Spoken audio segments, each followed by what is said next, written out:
Selamat pagi. Assalamualaikum warahmatullahi wabarakatuh. Selamat bertemu kembali dalam perkuliahan teori organisasi. Sebelum memulai perkuliahan ini, Ibu ingatkan untuk absen di classroom ya.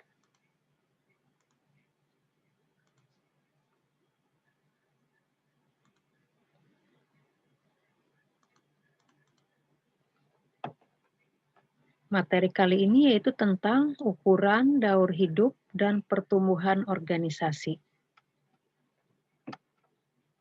Ukuran organisasi itu mengenai tentang besar kecilnya organisasi serta apa dan bagaimana dampaknya terhadap pengelolaan organisasi.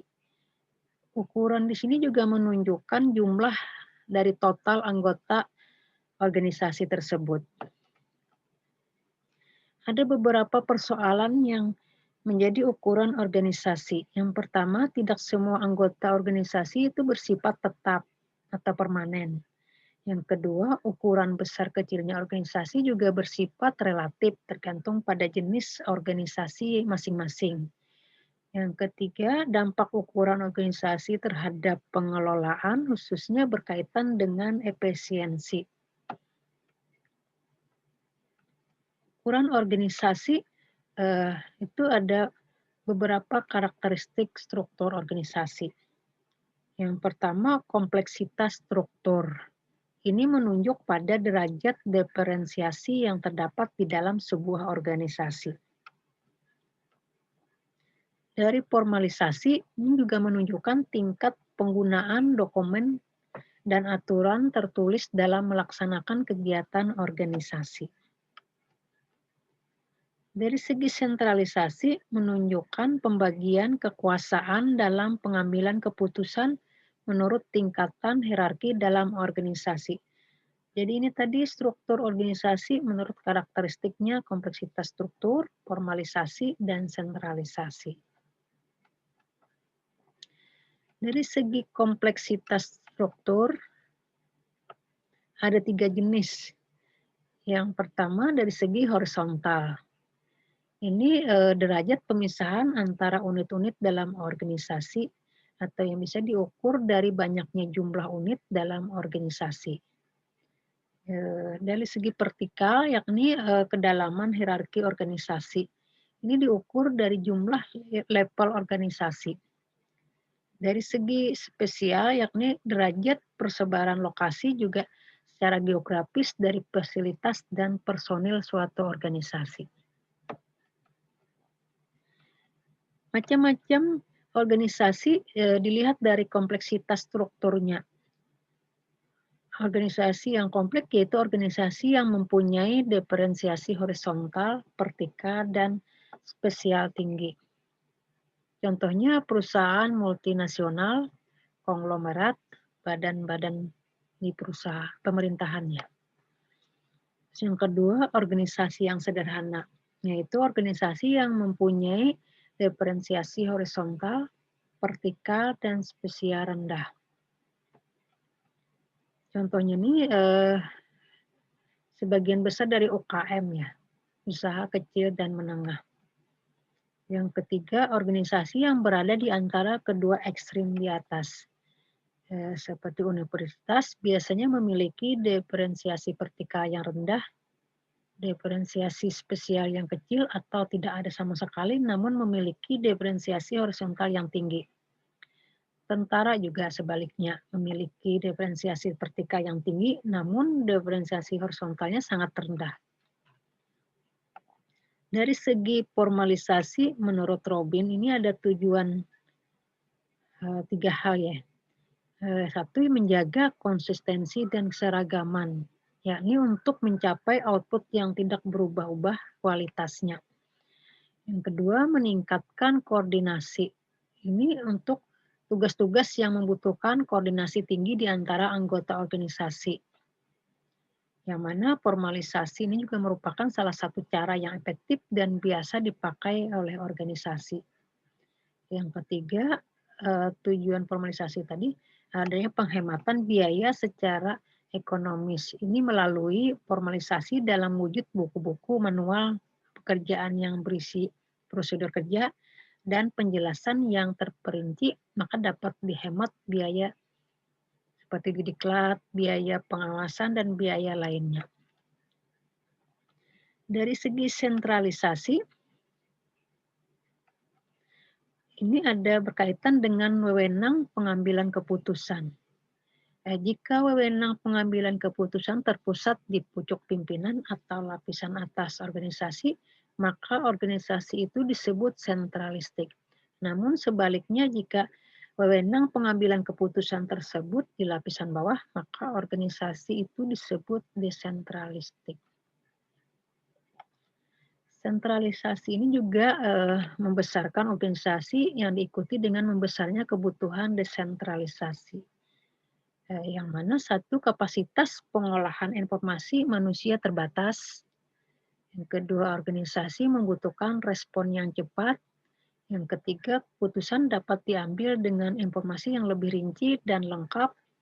Yang keempat, motivasi pekerja dapat ditingkatkan dengan desentralisasi. Yang kelima, desentralisasi memberi peluang pembelajaran.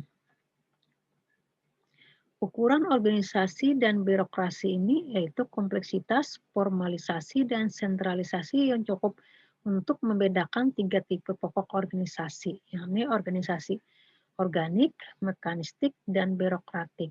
Yang organik dicirikan oleh kompleksitas, formalisasi, dan sentralisasi yang semuanya rendah.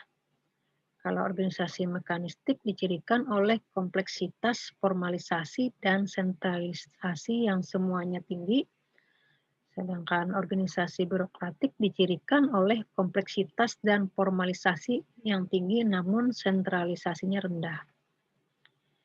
Konsep birokrasi menurut Weber yaitu adanya pembagian kerja, jenjang otoritas yang jelas, ketergantungan pada aturan dan prosedur format untuk menjamin keseragaman dan mengatur perilaku para pemegang jabatan. Sanksi-sanksi diterapkan secara seragam dan impersonal untuk menghindari keterlibatan kecenderungan pada pribadi dan subjektivitas para anggotanya. Terus keputusan ya biasanya berdasarkan prestasi. Jenjang karir bagi para pegawai juga para anggotanya diharapkan untuk mengejar karir dalam organisasi.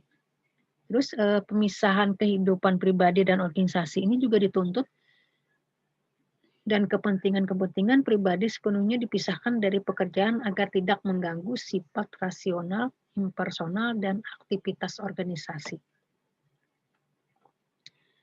Birokrasi yang ideal dan birokrasi prominent itu dapat dibedakan dari kategorinya.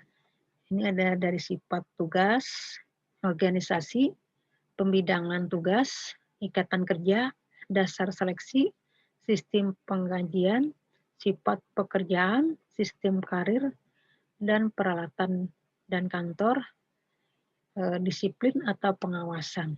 Jadi di sini ada perbedaannya dari birokrasi patrimonial dan birokrasi ideal. Kelemahan dari birokrasi ini yaitu adanya pemindahan tujuan, adanya penerapan aturan yang tidak pantas dari peraturan itu, terus keterasingan karyawan, konsentrasi tenaga, maupun frustasi non-anggota. Daur kehidupan organisasi. Menurut Pinner mempunyai gagasan yang sederhana bahwa organisasi pada umumnya mengalami suatu proses perkembangan sejalan dengan waktu dan bertambahnya ukuran organisasi itu sendiri. Seperti makhluk hidup, organisasi dapat dibayangkan mengalami proses pertumbuhan dari masa kelahiran, kanak-kanak, remaja, hingga akhir dewasa. Pinner menyebutkan masing-masing tahap tersebut sebagai fase entrepreneur, kolektivitas, delegasi, formalisasi, dan kolaborasi. Itu daur kehidupan organisasi. Terus model daur kehidupan organisasi yaitu dilihat dari krisis kepemimpinan, ada fase entrepreneurial ke fase kolektivitas. Terus dari krisis otonomi yaitu dari fase kolektivitas ke delegasi, yang akhirnya krisis kontrol itu akan menghasilkan formalisasi, terjadi krisis birokrasi ke fase kolaborasi yang akhirnya dapat pembaharuan yaitu diferensiasi atau post industrialism. Ini bisa dijelaskan dari fase-fase entrepreneurial, yaitu dimulai ketika organisasi didirikan. Biasanya ukuran organisasi masih kecil, pengelolaan dilakukan secara langsung oleh pemilik secara personel. Ketika aktivitas organisasi meluas, muncullah krisis kepemimpinan karena pengelolaan tidak mampu lagi sendirian atau secara personal mengendalikan aktivitas organisasi. Dari fase kolektivitas, jika krisis kepemimpinan terlewati, maka organisasi masuk ke fase kolektivitas.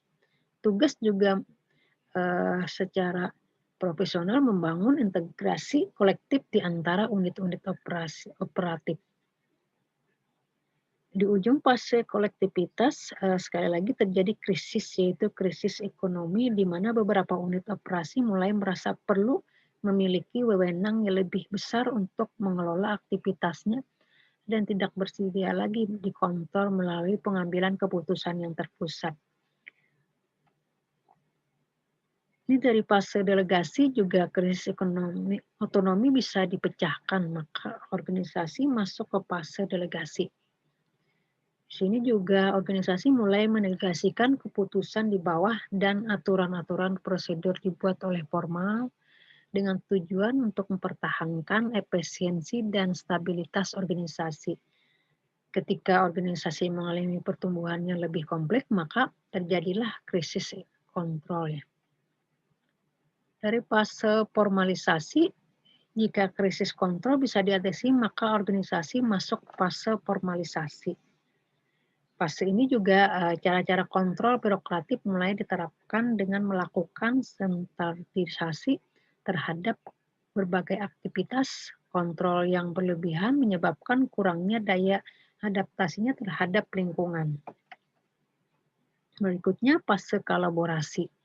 Ini cara kerja birokrasi yang terlalu rasional dan impersonal, yang diganti dengan kerja tim. Tugas yang lebih diferensiasi disatukan kembali dalam gugus pekerjaan yang dikelola oleh tim.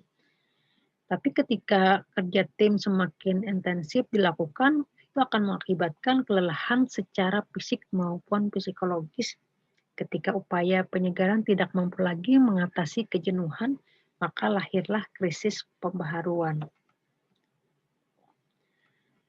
Di sini ada beberapa catatan kritis tentang daur kehidupan organisasi menurut Robin. Tidak semua organisasi dapat melewati kelima tahap tersebut ya. Dari sejumlah organisasi telah mencapai usia lebih tua daripada rata-rata umur manusia. Banyaknya di antara yang tidak meneruskan ke fase 5 artinya mereka berhenti pada model birokratik dan bertahan pada fase ini tanpa mengalami penurunan. Yang berikutnya, fase pertumbuhan organisasi tidak harus bersifat kronologis. Ini juga sejumlah organisasi biasanya sengaja mempertahankan fase tertentu selama mungkin. Ada organisasi mencapai tahap 3 atau 4 dalam waktu kurang dari 5 tahun. Namun ada juga yang berumur sampai 40 tahun, namun masih bertahan di fase 2. Artinya fase-fase pertumbuhan tidak identik dengan usia kronologis organisasi. Yang berikutnya fase penurunan atau bahkan kematian bisa terjadi pada organisasi. Ini berbeda dengan makhluk hidup yang pasti mengalami kematian setelah melewati suatu fase penurunan atau penuaan. Organisasi tidak harus demikian, namun demikian organisasi mempunyai peluang untuk mengalami kematian seperti hanya makhluk hidup. Nah, demikian dulu kuliah hari ini. Bila ada pertanyaan atau tanggapan, bisa sampaikan ke WA Ibu ya. Nanti jangan lupa untuk menjawab pertanyaan di akhir materi. Terima kasih. Sampai bertemu kembali untuk pertemuan berikutnya.